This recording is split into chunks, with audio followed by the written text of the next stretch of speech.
사랑하는 성도 여러분, 이 신약 성경 가운데에는 두 가지 종류의 시간이 나옵니다. 두 가지 종류의 시간이 나오는데 그냥 일반적인 시간을 가리켜서 크로노스라고 하는 단어를 사용을 합니다. 그런데 여러분 또 들어보셨겠지만 일반적인 시간, 그냥 일상을 살아가는 그런 시간이 크로노스라면 또 하나의 시간이 있는데 그것은 카이로스의 시간입니다. 이 시간은 특별한 시간입니다. 이 시간은 하나님의 임재가 있는 시간이고 하나님과의 특별한 만남이 있는 시간입니다. 제가 오늘 우리 사랑하는 성도님들에게 축복하며 말씀을 드리고 싶어요. 특별히 오늘 이 자리 가운데에는 우리 성도님들 한 분 한 분마다 각자의 삶의 이야기들을 가지고 이 자리에 오셨어요. 가만히 보니까 오랜만에 나온 아들 가정이 있고 또 오랜만에 자매가 함께 예배를 드리기도 하고, 그리고 오늘은 유치부에 안 가고 엄마 아빠랑 함께 이 어른 예배를 드리는 아주 담대한 우리 아이들이 이 자리에 있어요. 찬양을 하는데 막 손을 들고 예배합니다 하니까 두 손 들고 막 예배하는데 그 자녀의 인생 가운데에 형통함이 넘칠 줄 믿습니다. 사랑하는 성도 여러분, 오늘 여러분에게 주어진 카이로스의 시간입니다.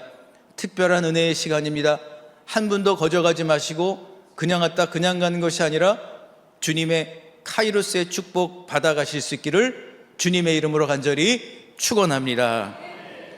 함께 여러분 이렇게 축복하시겠습니다. 주님이 당신과 늘 함께 하십니다. 서로 축복하겠습니다.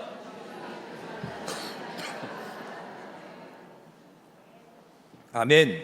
빌립보 교회에 주셨던 주님의 놀라운 은혜가 오늘 이 자리에 동일하게 임하실 줄 믿습니다. 사랑하는 성도 여러분, 오늘 사도 바울은 빌립보 교회의 성도들에게 거룩한 하나님의 말씀을 편지라고 하는 형식을 사용하여 전달하고 있습니다. 그런데 지금 그는 감옥에 있습니다. 로마의 차디찬 감옥 가운데 있어요. 그런데 그 감옥 가운데 있음에도 불구하고 그는 제한받지 않으시는 하나님, 그는 감옥에 갇혀있는 제한 가운데 있었지만 그러나 하나님은 시공간을 초월하여 그를 사용하시고, 하나님이 어떤 분이신가, 하나님은 어떻게 일하시는가, 하나님은 각자의 그 모든 인생들 가운데에 어떤 드라마를 펼칠 준비를 하고 계신가를 알려주기를 간절히 원했습니다. 특별히 이 빌립보 교회에 전하는 빌립보서를 읽다 보면 세 가지 단어가 집중적으로 강조가 되고 있습니다. 그 첫 번째 단어는 그리스도라고 하는 단어입니다. 무려 70번이 사용이 되고 있어요. 그리고 두 번째 단어는 기쁨이라고 하는 단어인데 18번 10활해가 사용이 되고 있습니다. 그리고 마지막으로 사용되고 있는 강조되는 단어가 마음이라고 하는 단어인데 12번이 지금 사용되고 있어요. 그러니까 여러분, 이 세 단어를 가지고 한 문장을 만든다면 그리스도의 마음을 품고 기뻐하라. 저를 한번 따라 하실 거예요? 그리스도의 마음을 품고 기뻐합시다. 지금 이 얘기를 하고 싶은 거죠. 영국의 복음주의 설교자였던 마틴 로이드 존스 목사님이 쓴 빌립보서 강해에 보면 이분이 제1차, 제2차 세계대전을 경험을 한 이야기들이 나옵니다. 여러분, 전쟁을, 그것도 큰 전쟁을 두 번이나 경험을 했고 그 목회 여정 가운데 있었어요. 그러던 한 번은 그가 담임하고 있던 영국의 웨스트민스터 채플에 그만 폭격기가 폭격을 가하는 바람에 교회 건물이 크게 파손되는 일이 있었습니다. 과연 예배를 드릴 수 있을까? 사람들은 걱정하고 불안하고 염려로 가득 찼습니다. 그런데 로이드 존스 목사님은 그 파손된 교회 가운데에 성도들을 모아서 주일날 바로 이 빌립보서의 말씀을 강해를 했습니다. 그리고 그는 이 빌립보서 말씀 가운데에 가장 중요한 두 가지는 마음과 기쁨이라고 하는 겁니다. 뭐라고요? 마음과 기쁨이라고 하는 거예요. 여러분, 사람은 마음을 잘 붙잡아야 잘 살 수가 있지 않습니까? 여러분, 마음이 보이면 마음 좀 꺼내가지고 마음에 어디가 좀 문제가 있으면 고치기라도 할 텐데 혹시 마음을 보신 적이 있으신가요? 마음을 보고 싶어도 여러분 당최 보이지가 않아요. 그런데 이 마음을 잘 붙잡아야 되는데 세상 사람들, 아니 그리스도인들은 더할 나위 없이 이 마음을 잘 붙잡고 살아야 한다는 것이죠. 그런데 중요한 것은 어떻게 마음을 잘 붙잡는가, 어떻게 하면 마음을 잘 붙들어 놓고 살아갈 수가 있을까? 바울은 단 한 문장으로 이야기합니다. 여러분, 주님의 마음을 품으십시오. 주님의 마음을 품으시면 됩니다 라고 얘기를 해요. 그렇다면 여러분, 한번 고민하는 심정을 가지고 당연하게 듣지 마시고 고민하는 심정으로 한번 여러분 물어보십시오. 도대체 주님의 마음을 품는다는 게 뭘까요? 우리가 그렇게 몇 번이고 수십 번이고 그렇게 말씀을 묵상하고 읽었는데 과연 주님의 마음을 품는다?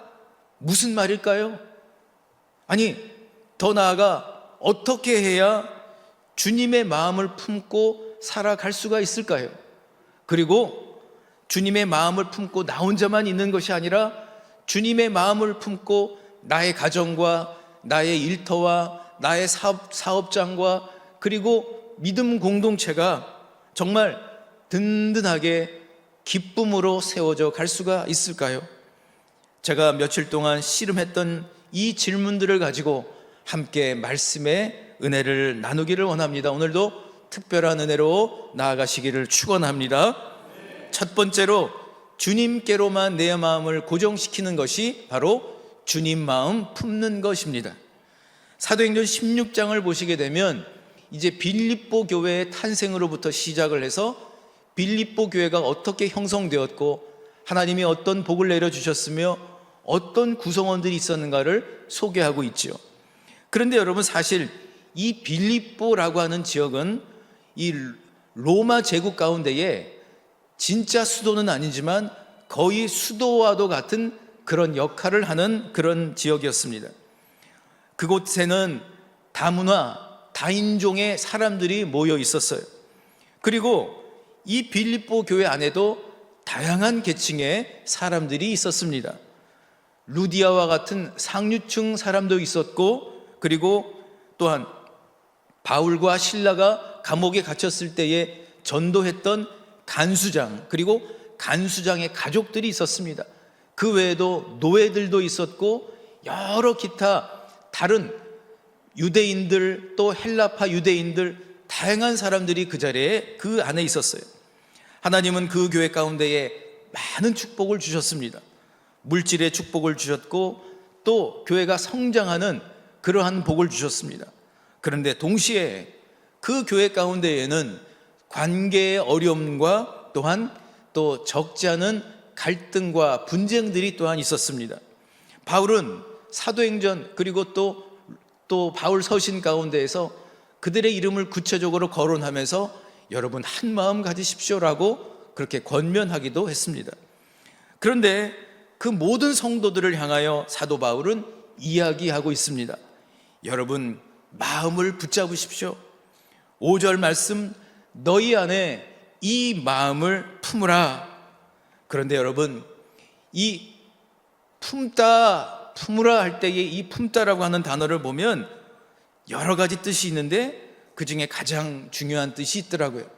품는다라고 하는 것은 고정하고 주목하는 것을 의미하는 것입니다. 말씀을 묵상하는 가운데에 한 장면이 떠올랐습니다. 너희 안에 이 마음을 품으라 했을 때에 한 장면이 떠올랐는데 어미 독수리가 알을 품고 있는 장면이 떠올랐어요.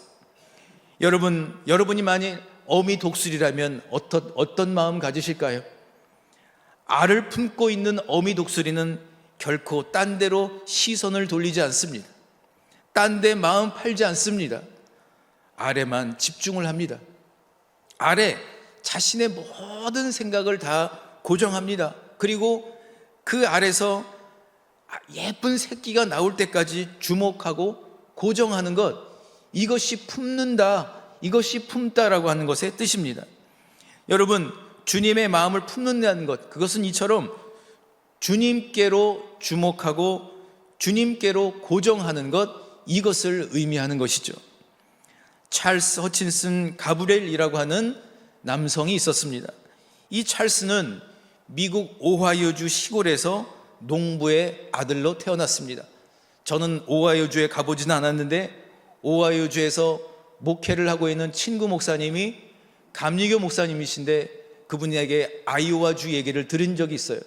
아이오와주 어때요? 라고 했더니 그분이 딱 한 단어 얘기합니다. 옥수수밭이요. 그러는 거예요. 그래서 저는 강원도 옥수수밭 생각을 했더니 수십 킬로를 가도 옥수수, 그냥 옥수수밭이 계속 되어 있대요. 그러니까 그 동네는요 그냥 어떻게 보면 지루하는 거예요. 별로 변화가 없는 거예요. 그런 동네에서 찰스 가브리엘이라고 하는 분이 태어났어요. 이 찰스는 어린 시절부터 음악적인 재능이 있었습니다. 그 교회 목사님이 그것을 발견하고 교회에서 정식 음악 교육을 시켜주었습니다. 그 결과 17살 때에 찬송시를 쓰고 작곡까지 하는 놀라운 재능을 보여주었어요. 그리고 그의 생애 60년 동안 그는 무려 8,000곡의 찬양 작사 작곡을 만들어서 하나님께 영광 돌리는 그러한 인생을 살았습니다. 그런데 여러분, 하나님께 영광 돌리는 인생을 산다 할지라도 과연 무고하고 무탈할까요? 그의 인생은 결코 순탄치 않았습니다.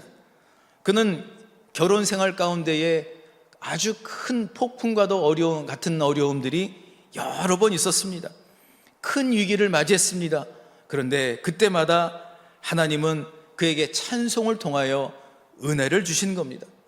어느 날 한 번은 가정 가운데에 큰 어려움이 있었을 때에 절망 가운데 있던 어느 날 기도를 하는 중에 주님이 말씀하시면서 이런 찬양시를 주시는 거예요. 주님의 마음을 본받는 자, 그 마음에 평강이 찾아오면 험악한 세상을 이길 힘이 하늘로부터 임함이로다. 주님의 마음 본받아 살면서 그 거룩하심 나도 이루리. 가는 길 거칠고 험하여도 내 마음에 불평이 없어짐은 십자가 고난을 이겨내신 주님의 마음 본받음이라. 주님의 마음 본받아 살면서 그 거룩하심 나도 이루리. 다른 사람들이 보기에 이 찰스 가브리엘은 성공한 크리스찬으로 보였을 겁니다. 그런데 그의 인생 가운데는 수많은 위기들로 가득 차 있었어요. 그런데 그때마다 그것을 이겨낼 수 있는 힘은 오직 주님의 마음이었다라고 고백을 하는 것입니다. 저는 수년 전에 서울 온누리 교회에서 있었던 유기성 목사님이 주관하는 영성일기 세미나에 참석한 적이 있었습니다. 며칠 동안 세미나를 참석하는 가운데에 또 미국에서 온누리 교회를 담임하는 목사님들로부터 시작해서 많은 담임 목사님들이 그 자리에 모였어요. 저는 그 세미나에 참석하는 가운데에 한 가지가 저에게 마음의 울림으로 계속 다가왔어요. 바로 주님의 마음이었습니다. 빌립보서 2장 5절의 말씀은 평소에도 제가 매우 중요하고 또 소중히 여기는 그런 말씀이었어요. 너희 안에 이 마음을 품으라. 예수 그리스도의 마음이니.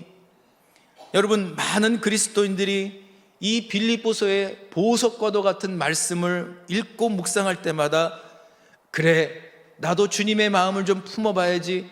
그래, 예수님 마음 좀 품고 살아봐야지. 그런데 번번이 그리스도의 마음을 품지 못하고 실패해 버리고 맙니다. 왜 그리스도의 마음을 품지 못했을까? 저는 그 세미나에 참석하는 가운데에 그 이유를 알게 되었습니다. 그 이유는 너무나도 간단했습니다. 그 이유는 마음을 빼앗기며 살아왔기 때문이었습니다. 사람들의 말에 마음을 빼앗겨 버렸습니다. 여러 가지 일들 속에서 마음을 빼앗겨 버렸습니다. 또한 뜻하지 않은 일들, 예기치 않은 일들로 인하여 마음을 빼앗기며 살아왔습니다. 사실 우리는 인생을 살아가면서 실패했다라고 생각할 때가 많이 있죠. 사업에 실패한 것 같습니다. 자녀들의 학업 때문에 가정이 실패한 것 같습니다. 가정 생활이 여러 가지로 어려움을 겪을 때에 실패한 것 같습니다. 또한 사람들과의 관계가 원만하지 않을 때에 실패한 것 같습니다. 아니, 좋지 않은 습관에 또 빠져버렸을 때에 인생 가운데 참담한 실패를 느끼기도 합니다. 그런데 여러분, 그리스도인에게 진짜 실패는 뭘까요? 뭐가 진짜 실패일까요? 진짜 실패는 주님의 마음을 빼앗겨 버린 것이 실패입니다. 이미 내 안에 들어와 계신 예수님과 동행하지 못한 것, 그것이 진짜 실패 아닐까요? 사업으로 인해서, 가정의 문제로 인하여서, 자녀들로 인하여서, 직장에서, 또는 심지어는 믿음 공동체 안에서 여러분 얼마나 힘든 일들을 많이 경험을 합니까? 그런데 그 일로 인하여 눈물을 흘리고 가슴 아파하고 또 화가 나기도 하지만, 그런데 정작 주님의 마음을 빼앗긴 것 때문에 땅을 치며 통곡한 적이 있었던가요? 나 주님 마음 빼앗겼다고, 내가 주님 마음 빼앗겨서 너무나 슬프다고 그렇게 목 놓아 울었던 적이 있던가요? 내 안에 이미 계신 주님을 의식하지 못한 것 때문에 너무나 안타까워하며 살던 적이 있던가요? 사랑하는 성도 여러분, 다른 것은 다 실망스러운 것 같고 다른 것으로 인하여 실패한 것 같아 보일지라도 주님의 마음을 놓치지 않고 내가 살고 있다면, 내 안에 계신 그 주님을 의식하며 내가 살고 있다면, 그 사람의 인생이야말로 진짜 성공한 인생 아닐까요? 왜 그럴까요? 왜 그게 성공한 인생일까요? 주님의 마음을 붙잡고 있으면 언젠가 주님의 때에, 그 카이로스의 때에, 그 특별한 시간 가운데에 나를 대신해서 아버지 하나님께서, 성자 그리스도께서 모든 일들을 이루어 가실 수 있기 때문인 것입니다. 할렐루야. 그러므로 사랑하는 성도 여러분, 진심으로 축복하며 권면합니다. 진짜 성공한 인생 사시기를 축복합니다. 주님 마음이 말씀이 되어서 그 말씀 묵상하면서 시편 1편의 말씀처럼 시들지 않는 나무 되시기를 축복합니다. 철을 따라 열매 맺으시기를 축복합니다. 어떤 일을 당하든지 간에 주님이 함께하여 주심으로 말미암아 형통하는 인생 되시기를 주님의 이름으로 축원합니다. 그런가 하면 두 번째로, 주님의 마음을 품으면 비움과 채움의 축복이 임한다라고 말씀하고 있습니다. 사도 바울은 예수님의 마음에 집중하고 있습니다. 어떻게 보면 여러분, 이 빌립보서 2장 5절로 여러분 11절까지의 말씀을 가만히 읽어보시면, 특별히 6절, 7절, 8절, 9절을 읽어보시면 주님도 주님의 마음을 움직이고 계시더라고요. 그러니까 주님의 마음이 한 군데 딱 정착해 있는 것이 아니라 주님의 마음이 계속 움직이고 있어요. 근데 그 마음이 누구에게로 움직이는가 봤더니 아버지 하나님께로 움직이고 있어요. 아버지 하나님께로 움직이고 계신 그 주님은 어떤 하나님, 어떻게 하고 계시죠? 6절을 보시기를 바랍니다. 그는 근본 하나님과 본체시나 하나님과 동등됨을 취할 것으로 여기지 아니하시고, 요한복음 1장 1절을 여러분 기억하시죠? 태초에 말씀이 계시니라. 이 말씀이 하나님과 함께 계셨으니 이 말씀은 곧 하나님이시니라. 태초부터, 창조가 일어나기 전부터 주님, 그리스도께서는 말씀으로 하나님 아버지와 함께 계셨어요. 그런데 동등됨을 취할 것으로 여기지 아니하시고 오히려 먼저 자기를 비우시고 내려오신 것이죠. 동등됨을 취할 것으로 여기지 아니하시고 주님은 어떻게 하시죠? 자기를 비워 종의 형체를 가지시고 내려오셔서 사람의 모양이 되셨다라고 성경은 증언하고 있는 것이죠. 말씀을 묵상하는 가운데에 한 예화가 떠올랐어요. 아프리카하고 동남아에 가면 어느 지역에서는 원숭이를 잡기 위하여 원숭이 덫을 이렇게 설치를 하는데 그 방법이 참 특별해요. 진짜 덫을 설치를 하는 게 아니라 항아리를 하나 놓는 거예요. 이 입구가 좁은 항아리를 하나 준비를 해놓고요, 그 안에 또 아주 그 신선한 과일과 견과류를 그 안에 넣어 놓습니다. 그러면 원숭이가 냄새를 맡고, 저 그림에 보시는 것처럼 저 항아리는 조금 구멍이 좀 넓죠? 그러니까 저보다 좀 더 좁은 걸 거예요. 감사합니다. 저기다 손을 넣는 거예요. 그리고 한 움큼 져가지고 그거를 꺼내려고 합니다. 그런데 여러분, 근데 입구가 좁아서 움켜진 손으로는 도무지 빠져나올 수가 없는 거예요. 한 번 더 힘을 주며 더 잡습니다. 더 꽉 쥡니다. 그러면 더 못 나옵니다. 나올 수가 없는 거예요. 그리고 더 못 나오다가 결국에는 사냥꾼에게 붙잡혀 버리는 거예요. 그런데 여러분, 이 원숭이가 저 항아리 속에서 손을 뺄 수 있는 방법은 단 한 가지예요. 뭘까요? 그냥 놓는 거예요. 그냥 욕심내지 않고 이거 안 되겠네, 그냥 놔야 되겠다. 아니, 손 펴면 되는 거예요. 손 피면 나와요. 여러분, 이것은 우리의 믿음의 여정 가운데도 그대로 적용이 되는 것 같아요. 사랑하는 성도 여러분, 정말 많이 힘드실 것 같아요. 여러분, 우리가 살고 있는 세상은 저와 여러분에게 뭐라고 말하죠? 주먹을 움켜쥐라고 얘기해요. 주먹 더 불끈 져야 된다고, 그래야 뭐 하나라도 건질 수 있다고, 그래야 성공할 수 있다고, 그래야 더 높이 올라갈 수 있다고 우리에게 외치지 않습니까? 두 주먹 불끈 쥐고 나아가라. 그런데 여러분, 예수님의 방식은 다르다는 거죠. 아니, 주님의 마음을 품은 사람들의 삶의 방식은 다르다는 거예요. 주님의 마음을 품는 것은 그냥 머릿속으로 한번 생각하고 끝나는 것이 아니라 내가 살고 있는 전쟁과도 같은 그 전투적 삶 가운데에, 세상 현실 가운데에 그대로 적용이 되어야 한다는 것이죠. 주님처럼 굴림하는 것이 아니라 동등됨을 취할 것으로 여기지 아니하시고 오히려 자기를 비우시고 내려오시는, 아니 세상과는 달리 움켜진 주먹을 이렇게 펼 때에 비로소 하나님이 일하실 수가 있다고 이야기를 하는 것입니다. 8절에서 주님의 마음은 점점 더 아버지 하나님을 향하여 점점 더 가까이 가고 있어요.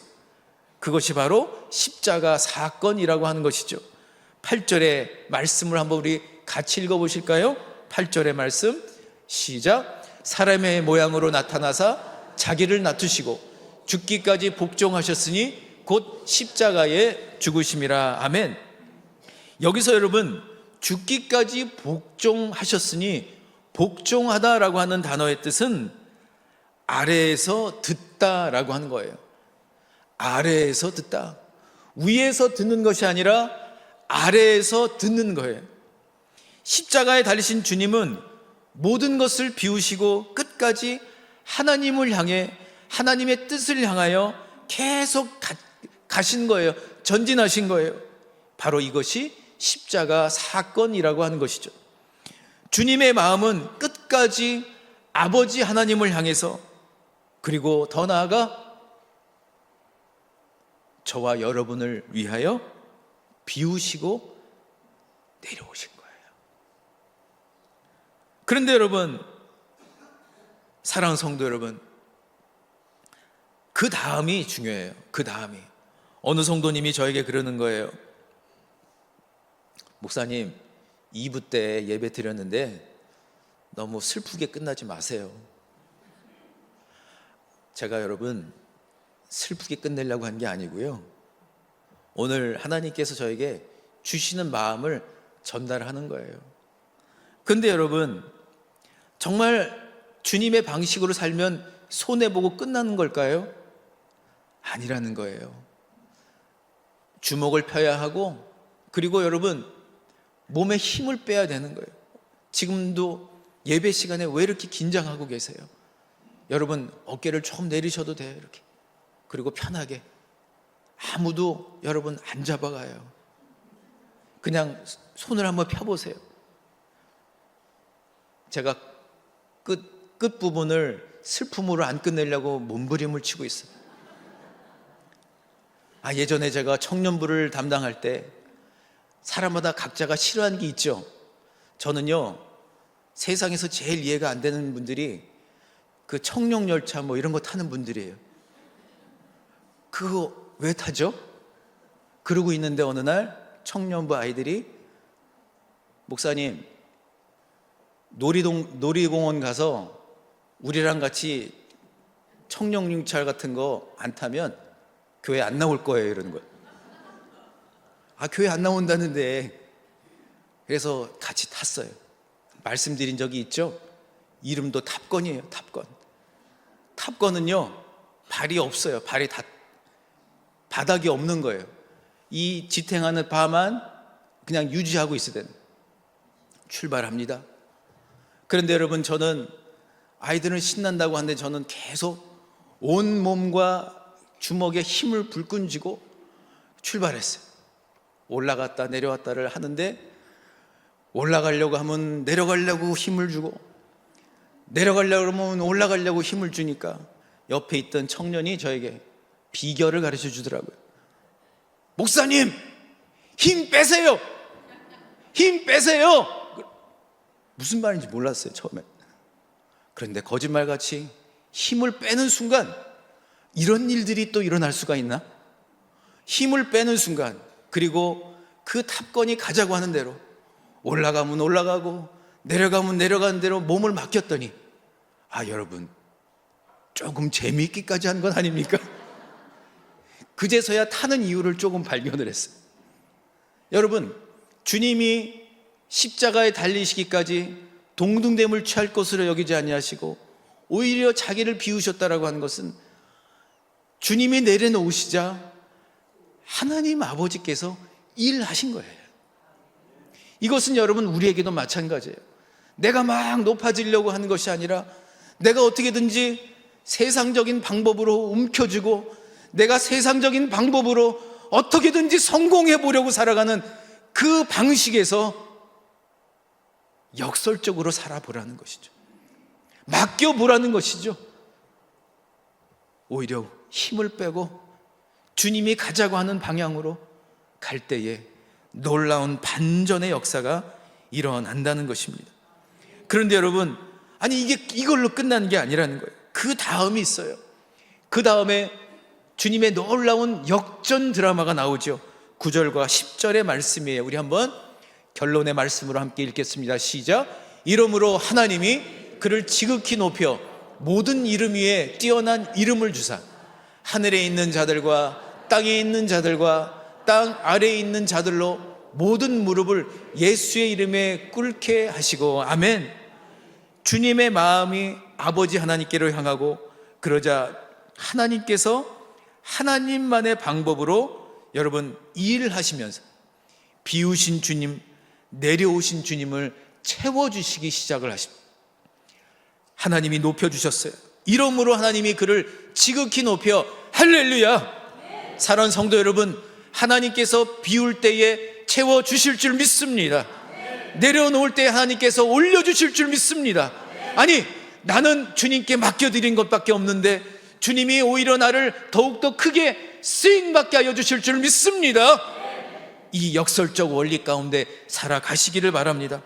사랑하는 성도 여러분, 내가 높아진 것이 아니라 주님처럼 비울 때에, 주님 주시는 그 마음을 품고 사는 것이 바로 축복의 비결임을 아시면서 어떤 일들 속에서도, 가정 가운데에서도, 일터 가운데에서도, 심지어는 믿음 공동체 안에서도 주님 마음 정말 온전히 받으며 나아가는, 그래서 비워야 채워지고 비우는 가운데 채워주시는 놀라운 그 형통의 법칙을 여러분 누리고 나누며 살아가는 하나님의 진정한 일꾼, 하나님 사람 되실 수 있기를 우리 주님 예수 그리스도 이름으로 간절히 축원합니다.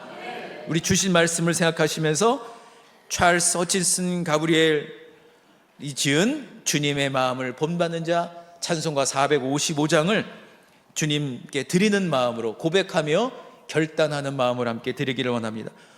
우리 자녀들 너무 예쁘게 말씀을 사모하면서 한번 같이 안아주시고 우리 축복하면서 같이 찬양합니다.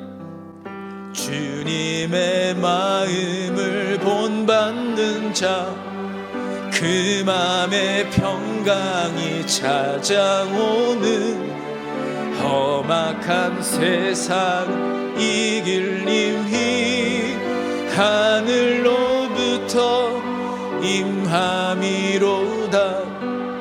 주님의 마음 본받아 살면서 그 거룩하심 나도 이루리.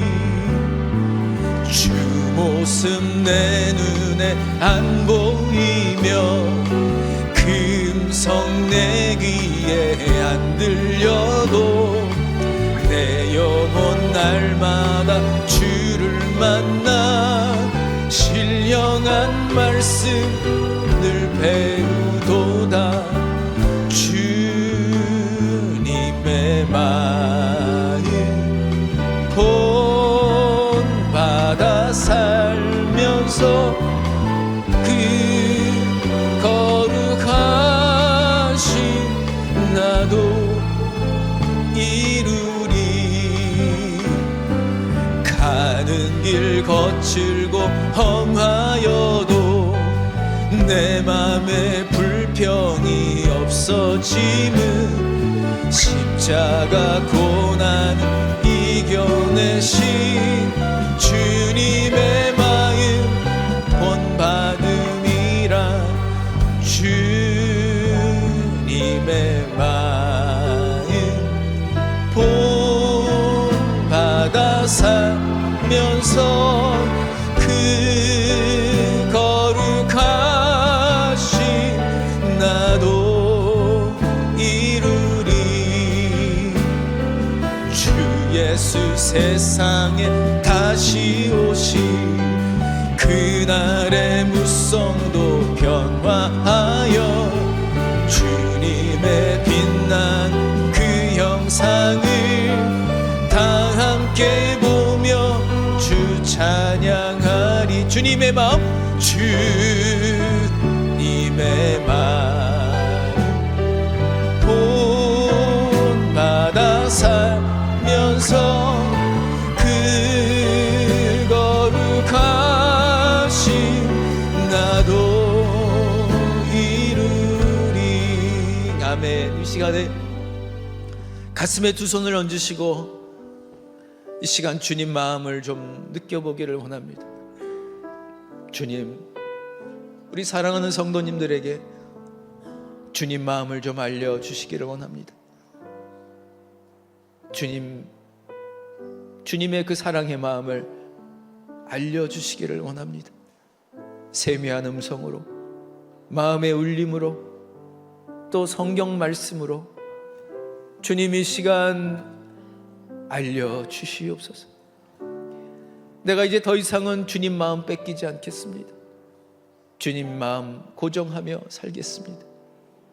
주님 보여주신 것처럼 비우고 또 채워주시는 비움과 채움의 그 축복을, 그 형통의 원리를 따라 주님 살게 하여 주시옵소서라고 이 시간 주여 한번 부르시고 통성으로 기도하겠습니다. 주여, 오 아버지 하나님, 우리 사랑하는 성도님들, 오 주님, 오 주님, 오 주님, 오 주님, 주님 마음 알려주시기를 원합니다.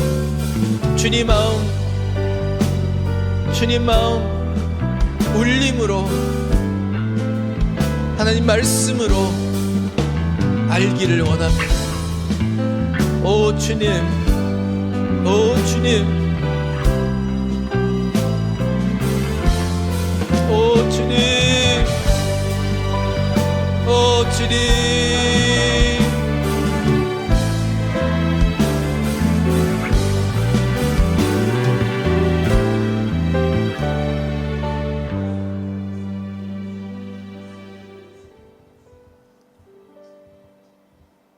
왜 주님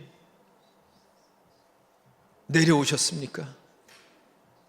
왜 주님 비우셨습니까? 왜 주님 종의 형체를 입으셨습니까?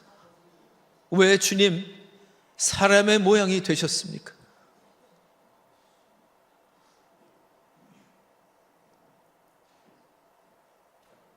나를 위하여,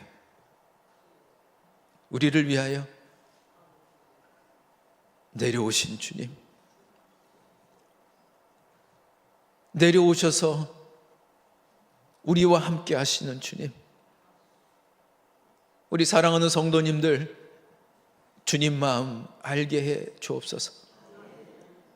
내가 너를 사랑한다 말씀하시는 주님, 괜찮다고 말씀하시는 주님, 내가 너를 세울 것이라고 말씀하시는 주님, 내가 너의 길을 예비해 두었다고 말씀하시는 주님, 이제 그만 낙심하지 말고 나와 함께 일어서자고 말씀하시는 주님, 그 주님 마음 따라 살게 하여 주시옵소서. 나사렛 예수 그리스도 이름으로 이 시간 명하노니 모든 육신에, 모든 마음에 연약하고 상처받은 그 모든 것들은 그리스도의 보혈의 능력으로 회복될지어다. 회복시켜 주시옵소서. 일어나게 하여 주시옵소서. 주님, 비울 때에 채워 주시옵소서. 내려놓을 때에 오히려 주님께서 주님의 방법으로 높여 주시옵소서. 그 원리로 주님, 이 믿음의 경주 살아갈 수 있도록 도와주시고, 모든 과정들 가운데에 주님의 사랑이 온전히 드러나는 우리 신갈 장로교회가 되게 하여 주시옵소서. 이제는 우리 주 예수 그리스도의 은혜와 하나님의 크신 사랑과 성령의 교통하심이 주님 마음 빼앗기지 아니하고 주님처럼 나의 십자가를 지고 비움과 채움의 그 축복의 원리로 살아가기로 다짐하는 모든 주의 백성들 머리머리 위에 지금부터 영원토록 함께 하시기를 간절히 축원하옵나이다. 아멘.